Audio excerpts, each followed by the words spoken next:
ছোটবেলা থেকে আমরা অনেকেই লসাগু এবং গসাগু শিখেছি, কিন্তু আমার জানা মতে অনেক শিক্ষিত মানুষও লসাগু এবং গসাগুর পার্থক্যটা বুঝতে পারে না। আজকে আমি জাস্ট একটি উদাহরণের সাহায্যে লসাগু এবং গসাগু এর পার্থক্যটা বোঝানোর চেষ্টা করব।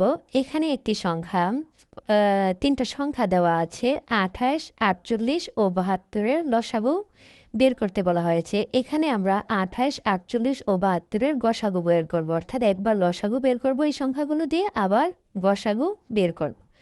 প্রথমত আমরা লিখি 28, 48, 72। এই তিনটা সংখ্যাকে আমরা লসাগু করব।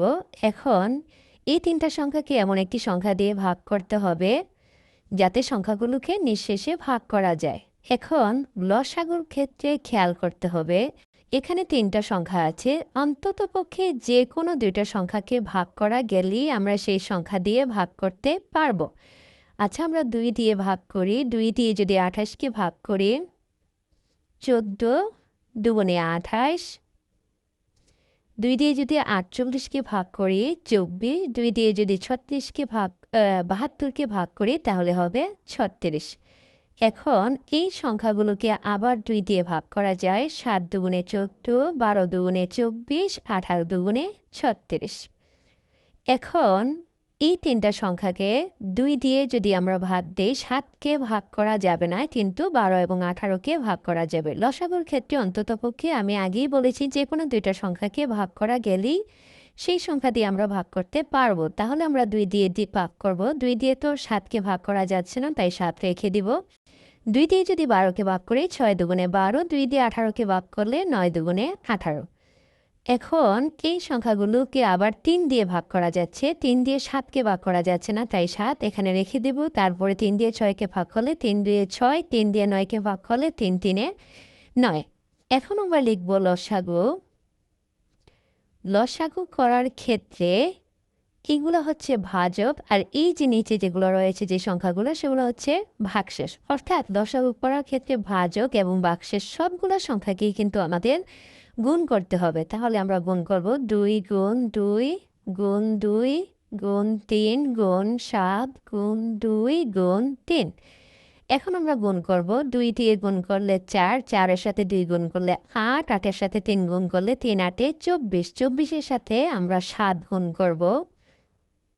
4 সাথে 28-এর 8 হাতে আছে 2, 7 দুগুণে 14 আর 2-এ 16, 168। এবার আরও আছে 2 আর 3, 3 দুগুণে 6। এখন এই 168-কে 6 দিয়ে গুণ করব। 6 8 48-এর 8 হাতে আছে 4, 6 6 36 আর 4-এ 40, 40-এর 0 হাতে আছে 4, 6 1-এ 6 আর 4-এ 10। তাহলে এটার লসাগু কত হলো? 1008। এখন আমরা এই সংখ্যাগুলোর গসাগু নির্ণয় করব। গসাগু নির্ণয় করার ক্ষেত্রে খেয়াল করি, 28, 48, 72-এর গসাগু নির্ণয় করব। এখন এই যে লসাগু এবং গসাগুর পার্থক্য, লসাগু করার সময় কিন্তু আমরা বলেছি যে কোনো দুইটা সংখ্যাকে ভাগ করা গেলেই সেই সংখ্যা দিয়ে আমরা ভাগ করতে পারবো ওই সংখ্যাগুলোকে। কিন্তু গসাগু করার ক্ষেত্রে যতগুলো সংখ্যা থাকবে, আমরা যে সংখ্যা দিয়ে ভাগ দেব, অর্থাৎ সবগুলো সংখ্যাকে ভাগ যেতে হবে, এরকম সংখ্যা দিয়ে আমাদের ভাগ করতে হবে। এখন যদি আমি 2 দিয়ে ভাগ করি, তাহলে কিন্তু সবগুলো সংখ্যাকেই ভাগ করা যাচ্ছে। 14 দুগুণে 28, 24 দুগুণে 48, 37 দুগুণে 72। এখন এই সংখ্যাগুলোকে আবার আমরা 2 দিয়ে ভাগ করতে পারছি। 7 দুগুণে 14, 12 দুগুণে 24, 18 দুগুণে 36। এবার আমাদের খেয়াল করতে হবে, এখানে আছে 7, 12, 18। এই সংখ্যাগুলোকে যদি আমরা 2 দিয়ে ভাগ দিই, 12-কে ভাগ করা যাবে, 18-কে ভাগ করা যাবে, কিন্তু 7-কে ভাগ করা যাবে না। কিন্তু গসাগুর নিয়ম অনুযায়ী আমাদের যতগুলো সংখ্যা থাকবে সবগুলো সংখ্যাকে ভাগ যেতে হবে।